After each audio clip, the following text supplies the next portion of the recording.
Good evening again, everyone. My name is Chet, and this here is ChetChat, and we saw another film known as Life. Not Life, but Life. Life is actually, to me, a contemporary version of Alien, Ridley Scott's Alien, one of my favorite films of all time. But does it match up quite to the task of filling those shoes of an awesome sci-fi epic? Not really epic, but no, Life definitely is not nearly as good as Alien. Honestly, I kind of enjoyed it a little bit. So Life is a story about these people in the International Space Station. They get these samples from Mars, they find some bacteria, they grow the bacteria, turns out to be this creature, and hell breaks loose when something happens and the alien just starts killing people, and that's the plot. There's a really awesome cast of people in this movie. There's so many good people in this movie. You got dude from Japan. He's in a bunch of not too great stories, but he was actually in The Last Samurai, funny enough, I believe. He was pretty good. You got Jake Gyllenhaal, you got Ryan Reynolds, you got that lady from Rogue Nation, and then you got the black guy and the other lady. I don't know who they are. Other than that, this is a straight up, I don't know if it's a love letter or an homage or a straight up copy of Alien. There's so many similarities between this movie and Alien. They have, they have the alien who just kills people. It kind of has a reason, in my opinion. You'll see it, but it does just kill people. You have the claustrophobic space station. You have diverse cast of crew. You have the engineer, you have the doctor, you have the person who knows about military procedures. You got, a pretty diverse cast. You even got the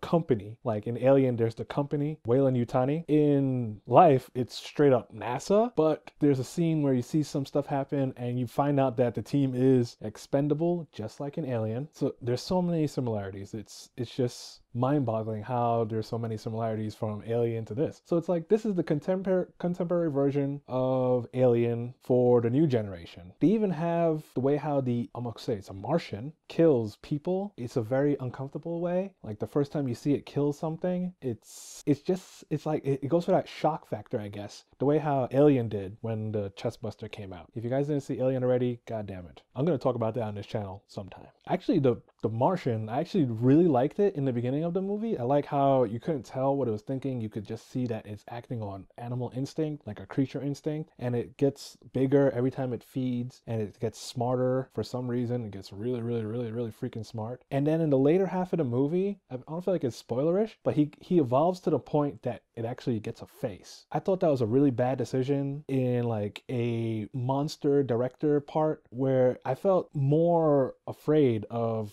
the creature when it didn't have a face, like, because you couldn't tell what it's thinking, you couldn't tell if it's evil or not. It just looked like this creature just trying to do stuff. But all of a sudden you give it this face and it looks sinister and it starts acting dickish, and now you know what's happening with the alien, you know what it's thinking, you know what it wants to do. And I feel like that mystery is lost, and you're left with this cut and paste bread and butter plot of an alien creature killing people. I felt like the ending was kind of stupid. Sorry, I don't want to say what happens, obviously. Like I saw it coming like a mile away when they started doing the ending, and then I felt like the director didn't give the audience enough credit to be smart about what's happening, and they kind of spoon feed a few things, and I didn't like that at all. I felt like, less is more in this situation. There's also the point in the movie where you see the astronauts or scientists, they're trying to focus on not letting the creature get back to Earth, and I felt like the creature is not really a threat to Earth, because in Alien, you see that the alien has the ability to reproduce. It has a way to make more aliens. So if you see one alien end up in like a colony, it's going to take over the whole thing, which happens in Aliens. Whereas with the Martian, all you saw it do was feed and get bigger. It never showed that it multiplied. So I'm like,